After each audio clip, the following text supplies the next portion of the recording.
Muy buenos días a todos, ¿qué tal? ¿Cómo estáis? Bienvenidos a un nuevo vídeo para mi canal, yo soy Arnau Nogués y hoy vamos a estar hablando sobre la inversión en dividendos. Voy a estar dando mi opinión personal, insisto, en base a mi forma de invertir, a mi estilo de inversión y también pues ciertas recomendaciones que, bueno, evidentemente en este mundo ya todos somos adultos, todo el mundo sabemos lo que queremos, lo que no queremos y somos libres de decidir lo que queramos. Simplemente vamos a estar hablando sobre la inversión en dividendos y por qué yo considero que no es la mejor estrategia de inversión por la que un inversor normal promedio puede optar. Así que antes de nada, como siempre, deciros que puedes escucharme todos los días de lunes a viernes en nuestro podcast diario de bolsa en Spotify, Apple Podcasts, iVoox, Google Podcasts, cualquier plataforma 100% gratuita. Te dejo el enlace en la cajita de más información de este vídeo, en la cajita de descripción. Y también puedes seguirme por Instagram, no sé por dónde lo pondré, que por ahí pues día a día estamos hablando sobre el mercado, de lo que compramos, lo que no compramos, lo que opinamos, un montón de contenido 100% gratuito que si te interesa la bolsa seguro que le sacas un montón de partido. Y dicho esto, vamos ya a hablar del tema de los dividendos. Y es que históricamente la narrativa de los dividendos ha sido muy atractiva. Tú compras una empresa que paga un 5% de dividendo anual, tú metes 10.000 euros y pues te están dando unos 500 euros al año, sin tú hacer nada. Estás participando directamente de los beneficios de esa gran corporación o de esa compañía. Y es cierto que, insisto, narrativamente y a nivel básico es algo muy simple de entender y que pinta bastante bien. Pero sin embargo, cuando empezamos a rascar, y sobre todo si lleváis ya unos cuantos años de experiencia en el mundo bursátil, sabréis por dónde estoy yendo, realmente nos damos cuenta de que no es ni la forma de inversión ni el estilo de inversión más eficiente en cuanto a ganancias a largo plazo y también suele tener unos riesgos incluso más elevados que otro tipo de inversión en renta variable que a priori parece más arriesgada. Pero primero tenemos que hablar de qué empresas reparten dividendo, porque sí, evidentemente no todas las empresas del mercado reparten dividendo. Y es que las empresas que más dividendo, estoy diciendo dividendo muchas veces, lo sé, lo siento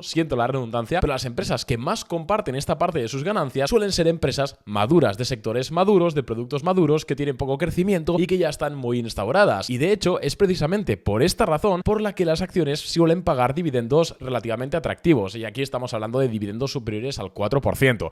Por ejemplo, Apple paga dividendo, pero creo que no llega ni al 1%. Lo mismo Meta Platforms, que hace poco ha empezado a pagar dividendo, o Google. Son dividendos muy bajos, así que no aplica a esta explicación. Aquí nos referimos a empresas dividenderas que paguen más de un 5 o un 6% de dividendo anual, ¿vale? Quiero dejarlo claro. Entonces, estas compañías reparten parte de sus beneficios precisamente porque no son capaces de reinvertirlo en su propio negocio para sacarle mayor rentabilidad. Y es que piénsalo, una empresa que está creciendo, como por ejemplo Google hasta literalmente hace 2 semanas, no repartía dividendo porque todo ese cash, todo ese dinero que tenía, lo empleaba en reinvertirlo en su propio negocio y en ganar más dinero y generar más valor para la empresa y para los accionistas. Entonces tenemos que entender que la mayoría de empresas que nos encontremos pagando más de un 4, un 5, un 6% de dividendo, normalmente y salvo situaciones extrañas, van a ser de modelos estables y modelos, digamos, aburridos, ya digamos muy asentados, como el bancario, la construcción, un rate, financial, etc. Esto produce un efecto muy curioso y es que si vemos el precio de las acciones de estas empresas, como son empresas sin crecimiento, ya sabemos que al mercado de valores y a la bolsa le encanta el crecimiento, si vemos estas acciones, la cotización del precio de las acciones, podremos ver como en la mayoría de ocasiones tienden a ser laterales o en el peor de los casos bajistas. Ejemplos de estos hay muchísimos. Tenemos a 3M, tenemos a AT&T, tenemos a British American Tobacco, pero realmente la mayoría de empresas dividenderas tienden a tener tendencias bajistas a medio y a largo plazo en bolsa, no por nada, sino porque son sectores pues ya muy, digamos, maduros, que tienen pocos márgenes de crecimiento y simplemente los inversores prefieren comprar acciones de empresas con más potencial. Entonces, aquí empieza la primera dicotomía. Sí, tú igual estás ganando un 5, un 6, un 7% anual gracias a ese dividendo,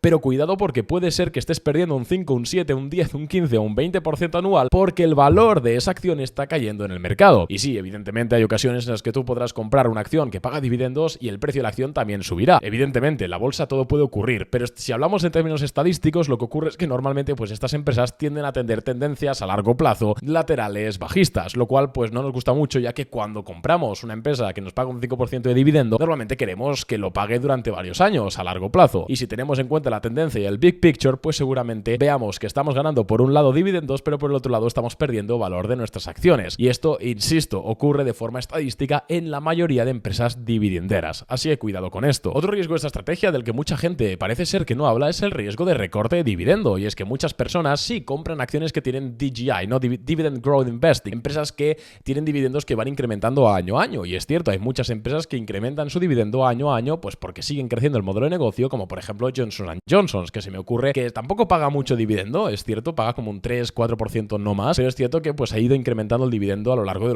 las últimas décadas. Y sí, esto es cierto, pero cuidado porque creo que muchas personas están destinando demasiado capital sin tener en cuenta que los dividendos, igual que pueden incrementarse, pueden recortarse. Y de hecho, hace poco una empresa bastante reconocida en el tema recortó su su dividendo, no recuerdo exactamente el nombre, te dejaré el pantallazo de la noticia, pero recortó su dividendo e incluso dejó de pagar dividendo, algo que ha dejado a los accionistas, pues digamos, con el trasero al aire. Porque también, como hemos dicho antes, la cotización de esta acción en bolsa no era precisamente alcista. Entonces, cuidado, porque muchas personas compran esto casi como si fuese un bono del tesoro o a largo plazo y realmente no estás dejando de comprar una empresa o un negocio que puede ir bien, pero que también puede ir mal. Entonces, cuidado con esto, es algo que poca gente valora. También hay que tener en cuenta el tema de la tributación, y es que un dividendo, al ser un ingreso, ya sea trimestral, anual, semestral, esto ya depende de cada empresa, pero al ser un ingreso en tu cuenta vas a tener que tributar impuestos sobre ello. ¿Y qué significa esto? Esto significa que si la empresa te paga 1.000 euros en dividendo, por ejemplo, vas a tener que tributar mínimo alrededor de un 20%, insisto, depende de la base, de lo que estés ganando por otros sitios, pero vamos a poner un 20% más o menos, vas a tener que tributarlos, son ya 200 euros. ¿Y por qué lo pongo como un inconveniente? Si dirás, ostras, Arnau, pues en la vida hay dos cosas que no se pueden evitar, la muerte y los impuestos. ¿Por qué es esto un inconveniente en esta estrategia y no en otras? Bueno, pues ten en cuenta que cada vez que tú estés recibiendo ese dividendo vas a tener que pasar por el fisco. Sin embargo, si lo hicieses a través de, por ejemplo, un ETF de acumulación, que significa que estos dividendos no te los reparten a ti, sino que se reinvierten en acciones de esas mismas empresas, no estarías tributando todo el rato eso, que al final es eficiencia que pierdes porque es dinero que tú no ganas, sino que gana el Estado. Esto hay que tenerlo muy en cuenta. En definitiva, las empresas que pagan dividendo que mejor han funcionado en bolsa son aquellas que pagan dividendos de no más de un 3%. Una cifra lo suficientemente baja como para no ser, digamos, su main claim, es decir, para no ser por lo que la gente quiere comprar las acciones, y también para que la empresa pueda seguir destinando dinero a reinvertir en su propio negocio, como puede ser Coca-Cola, como puede ser McDonald's y como pueden ser estas empresas que sí, que son maduras, pero que siguen creciendo. Por último, tenemos que tener en cuenta que sobre todo en épocas de tipos de interés altos, como estamos ahora mismo, no tiene mucho sentido hacerse una cartera que te pague entre un 4, un 5 o un 6% en dividendos, teniendo en cuenta que puedes contratar un fondo monetario, letras del tesoro o incluso pues cuentas remuneradas, aunque es algo que no te recomiendo por el tema tributario, pero bueno, podrías hacerlo, que te esté pagando un 4 o 4,2% en euros, con un riesgo infinitamente menor que el tema de comprar una empresa, comprar una acción, porque al final, por mucho que pague dividendos, sigue siendo renta variable. Entonces, en definitiva, ahora mismo no tiene mucho sentido lógico comprar acciones por dividendo. Por recapitular, las empresas que pagan dividendo normalmente lo que te dan por un sitio te lo quitan por otro, y es que suelen caer en precio en bolsa, por lo cual el valor de tu patrimonio disminuye de forma estadística. Número 2, vas a tener que estar tributando cada vez que te hagan un ingreso de esos dividendos, algo que con otros sistemas, como por ejemplo un ETF de acumulación, lograrías evitar, o con otro tipo de estrategia de inversión, como en fondos indexados, growth, etcétera, podrías evitar más o menos. Y por último, ahora mismo no tiene mucho sentido arriesgarse para ganar un 5% anual, un 6% anual, teniendo en cuenta que tenemos productos de renta fija, gracias a que los tipos de interés están altos, que te dan más o menos la misma rentabilidad o un poquito menos, pero con un riesgo infinitamente menor. También hay que comentar que muchas personas hacen carteras de dividendos en una divisa que no es la suya, por lo cual tú puedes ganar un 5% de dividendo en un año, pero si luego el euro contra el dólar pues pierde ese 5%, realmente vas a hacer las paces. Así que cuidado, y si haces este tipo de estrategia, que es algo que no te recomiendo, pero si aún así la quieres hacer, yo cubriría la divisa. Así que nada más de momento, amigos, espero que te haya gustado el vídeo. Recuerda que puedes suscribirte al canal y seguirnos en todas nuestras redes sociales. Un abrazo y nos vemos mañana con el consultorio del podcast, así que no te lo pierdas. ¡Adiós!